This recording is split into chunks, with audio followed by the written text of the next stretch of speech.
When you're up against a hostile room of people who don't want to be there, you need real strategies that get results.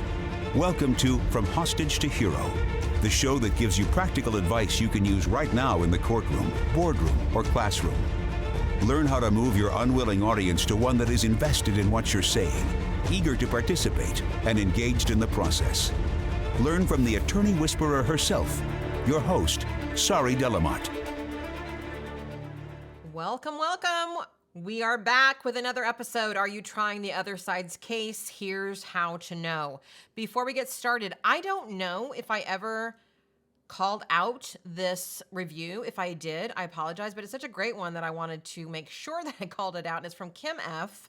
It's on the Trial Guide's website. She titles it Great Information for Criminal Defense Attorneys as well. While this book is written for the personal injury attorney, I'm a criminal defense attorney and used a lot of the information to inform how I structured my last voir dire in a very serious criminal case. I think it helped me pick the winning jurors for the case. Kim, I am so glad that it made sense in terms of criminal defense. We have handful of criminal defense attorneys back in the crew who are echoing what your thoughts are, finding it very helpful, and I'm so glad that it was helpful.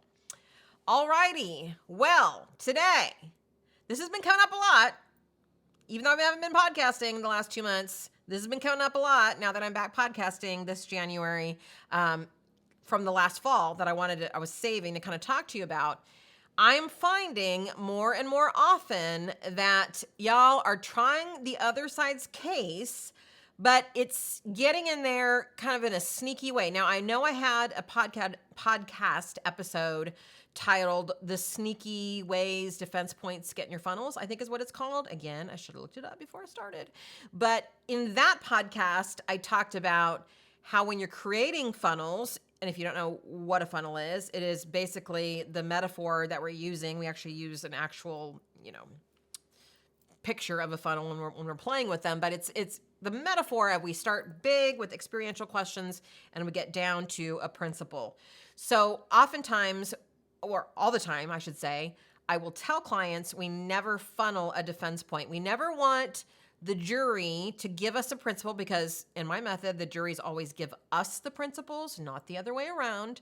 We never want the jury to give us something that is defense oriented, even if it's to say something against the defense. We just don't want to be playing in that realm at all. We want all of our principles to be firmly planted in plaintiff territory.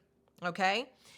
You can go back and listen to that one where I discuss that in more depth. I'm going to bring a little bit of that back today, but now I'm seeing this come through in terms of opening statements as well.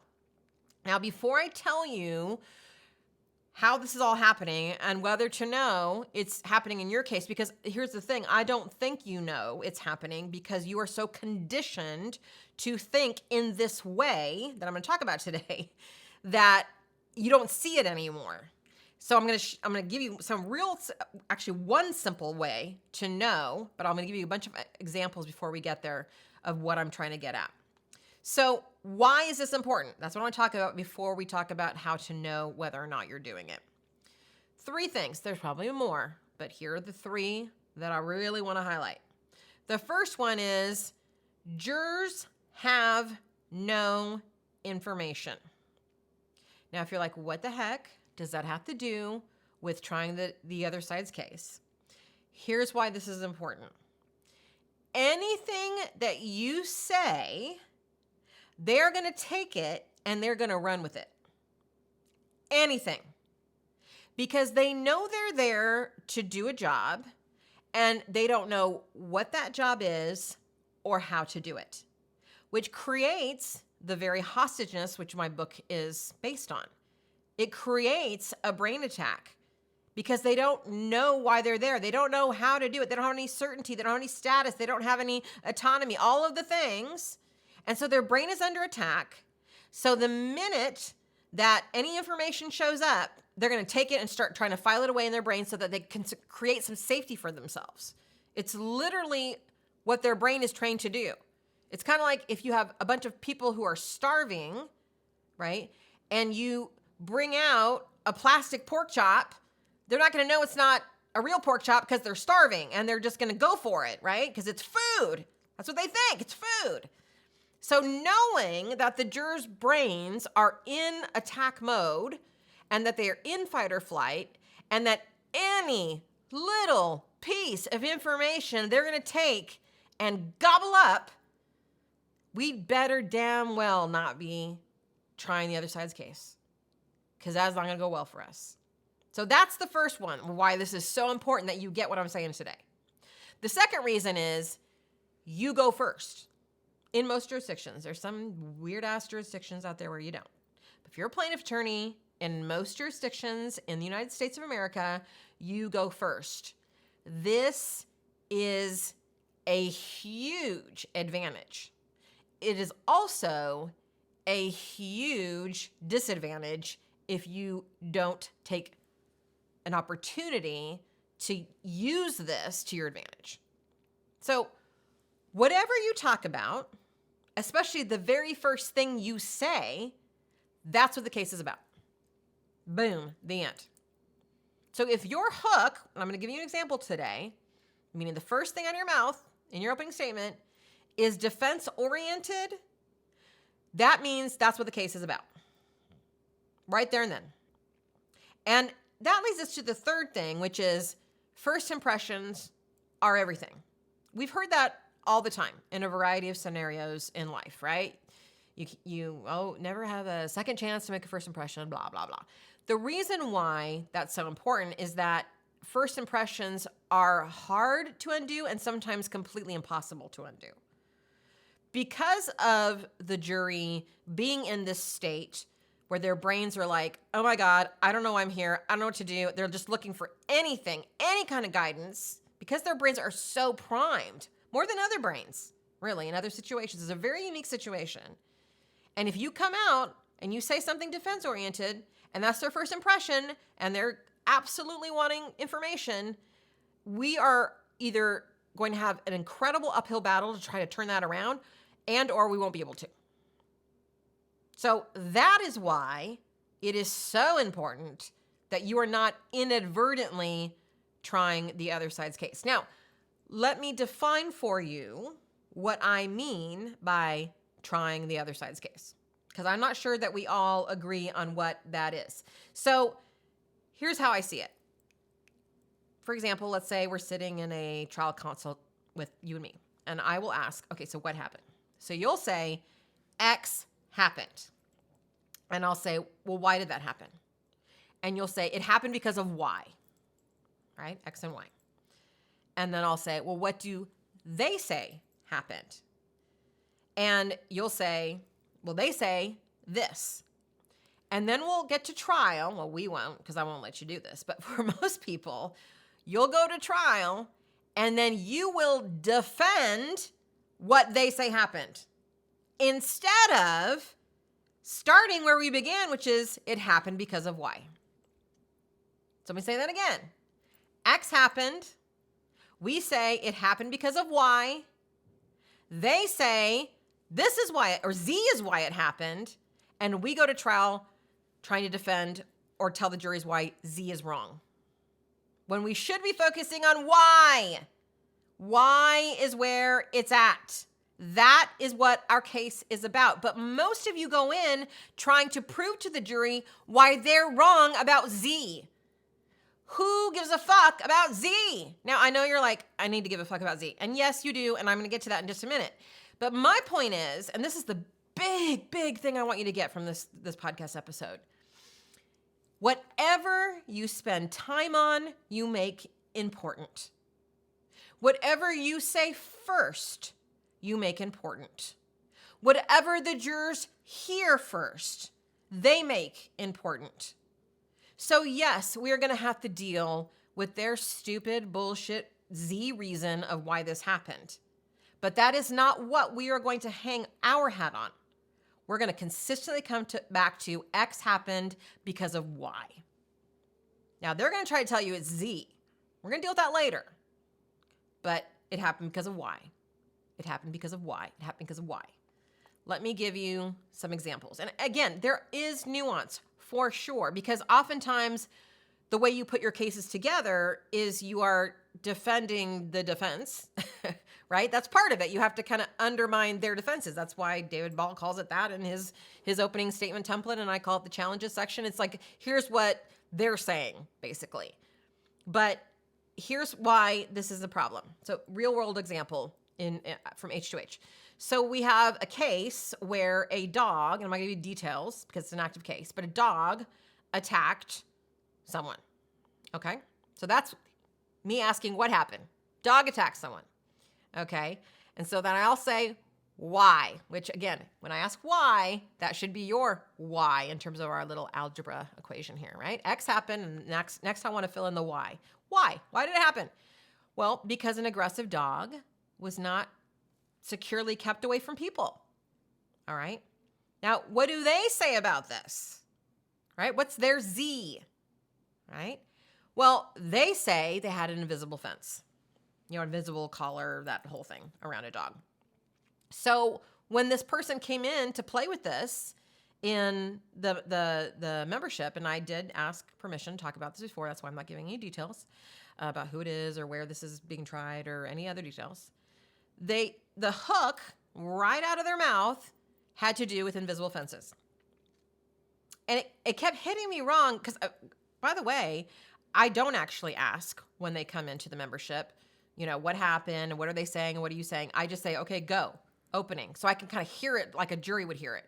And the first thing this attorney said was something about invisible fences. So immediately I'm thinking the case is about invisible dog fences. Now, as we learn about the case, we start coaching, I recognize that's not what the case is about. That's what they're saying it's about. They're saying, look, we did secure him, this dog. But we used an invisible fence. This is the trap that I see you all get caught up in, is that they will say it's about Z, and we will jump in trying to tell the jury why Z is not the thing. And by doing that, we make Z important. Just by the very fact that we put it front and center in our opening, that we spend the most time on it, all of the things. So when we really looked at it, I said, okay, this case is about an aggressive dog that just wasn't securely kept away from people, right? Yes, that's what the case is about. Then that's what the first thing we need to say, right? Dog owners must keep their pets away from the public. This is particularly true if they have shown aggression in the past or something like that. That's your hook. If that's the first thing that comes out of your mouth, jurors know that that's what the case is about. Someone didn't do that. But if the first thing out of our mouth is, this is about electric dog fences, now we're debating on whether they're a good thing or they're a bad thing, if they work sometimes, and what if they don't work? And now we're in that phase that Rick Friedman says, confusion, complexity,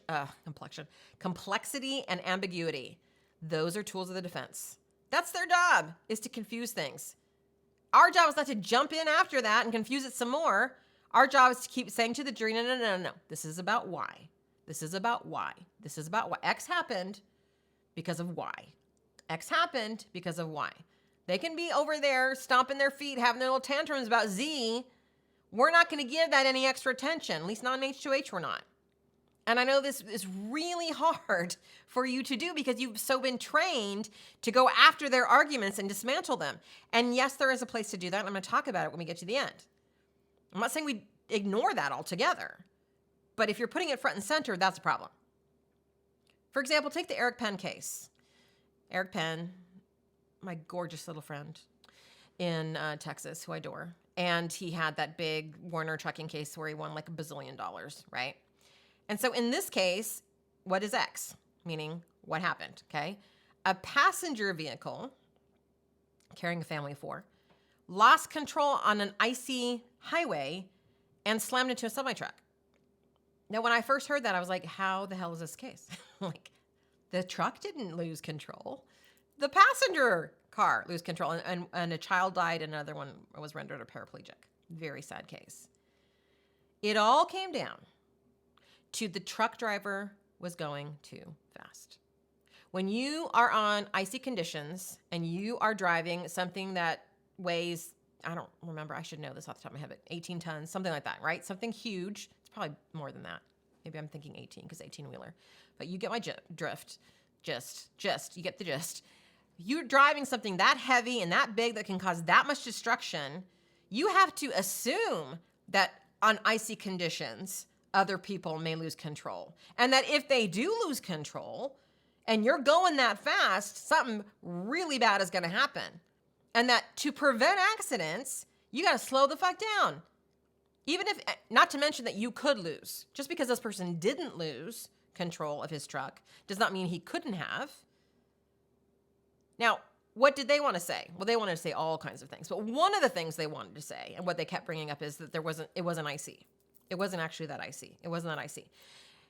I tell you right now, Eric would have lost if he made the whole case about arguing about whether or not it was icy. Now, is that important to the case? Yes. Did he have to deal with it? Yes. But that wasn't his case.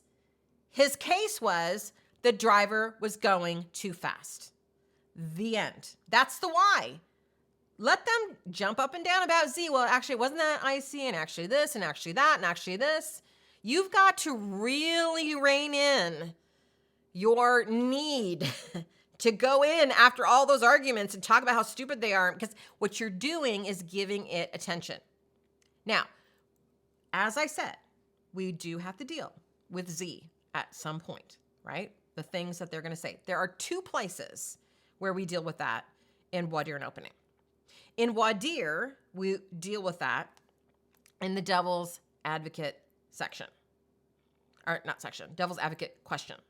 So we funnel down to our principle, which is, let's say, I don't think I had the funnel method back there with when Eric came to play with me, but now, looking back, one of our principles might have been when there are icy conditions, the safest option is for a semi-truck to slow to 5 to 10 miles per hour and pull over.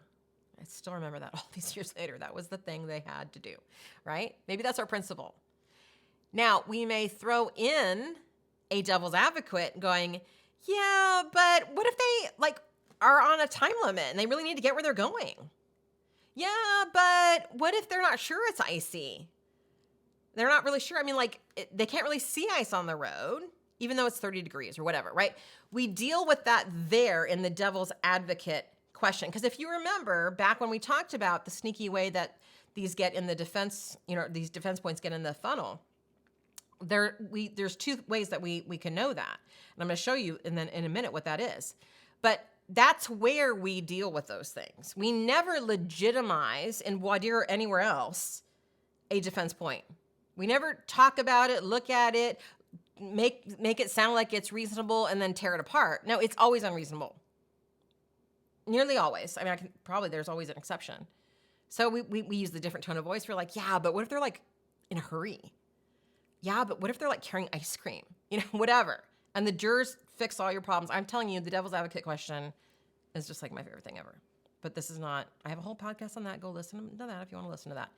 The second place that we deal with it is in that section that I call the challenges section. David Ball calls it undermining the defenses. And that's where we say, all right, but before we came to trial, or one of the things we had to look at, or however you want to set that up, or put it in context, which is what my dear friend Keith Mitnick does.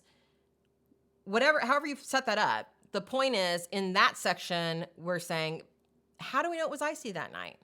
Or did they really need to do XYZ? Here's the thing. First of all, we don't front load it. Why? Go back to what I started with. You get to go first, and whatever comes out of your mouth first, you make important. So of course, we're not going to put it at the beginning of our opening template. The challenges section comes smack about middle toward the end in my opening template. So it's later, so that's going to help you. That's one way you're going to use it. 2 is going to be the shortest part of your whole opening. I mean, not whole opening. There's, the hook is very short. It's one sentence. But in terms of, talking about causation or the defendant's story or all the things, it's short. Why? Again, if it's the longest part of your opening and you're spending all this time talking about it, you're saying, look, this is something you really need to consider. So we're going to spend all this time undermining. You think that's what you're doing. What you're doing is the opposite. Social science has my back here. Just by talking about it in length of time, you're saying this is important. Please consider that. Versus, all right, now before I end this thing, a couple of stupid things we need to talk about. These are so stupid. Now you're not going to say that. Nobody go try that. But that's the emotional energy of it, right? Like, how do we even know it was icy? Well, you're going to hear of this, this, and this. And how do we know blah, blah, blah? Well, you're going to hear this and this, right? Like, duh. Now, the question then becomes, how do you know? Because I started by saying most of you don't know if you're doing this or not. How do you know if you're doing this on accident, inadvertently? Because you're so trained to like cue into those defense points and like go after them. Well, in the podcast where I talked about the sneaky way defense points get in your funnels, I talked about 2 words you can look for in terms of voir dire. And those 2 words are can and even. So for example, let's say a defense point in a brain injury case is, this person looks normal so that they're not injured, obviously. So you oftentimes come up with principles that sound like people can look normal even if they have brain injuries. Notice the can. It's like people can, like, that's a thing, right? It feels argumentative versus people with brain injuries often look normal. Notice how that's just neutral. There's no energetic argument there. It's just a fact. Or a TBI can be lifelong and debilitating, a lifelong debilitating injury versus in many cases, TBIs are lifelong, right? That can, it just gives it this kind of argumentative energy, right? A person can be injured even if they were injured before in the same place. There's that even. So you're going to look for those 2 words in voir dire to see if you're kind of getting defense-oriented in there. And you're looking for the argumental energy. In opening, it's a little bit simpler. Ask yourself, are you focusing on what they should have done versus here's what they did and here's why that's wrong? That's it. Your case needs to focus on what they should have done. Here's how to do this right. If you have an aggressive dog, you keep it away from people. Not, you shouldn't use electric fences to keep dogs away from people. That may be true, but that's a defense point. So are you focusing on what they should have done? And then you're going to show how they didn't do it. Are you focusing on talking about what they did and why that's wrong? Again, there's that argumentative energy. I think that's where we really go wrong, is we start getting personally invested about how right we are and how wrong they are and how we're going to argue about it. And then it becomes a who can argue better versus who has the truth. The truth needs no defense. It doesn't need to be argumentative. It just needs to be stated. It just needs to be clearly communicated. We just need to show the jury it and rest assured that they are going to trust what we say. All right. Hopefully that made sense. We'll talk soon. Bye-bye. Have you ever wished that you knew what the jury was thinking? Well, grab a pen and paper because I'm about to give you instant access to a free training I created for plaintiff trial attorneys called 3 Powerful Strategies to Help You Read a Juror's Mind.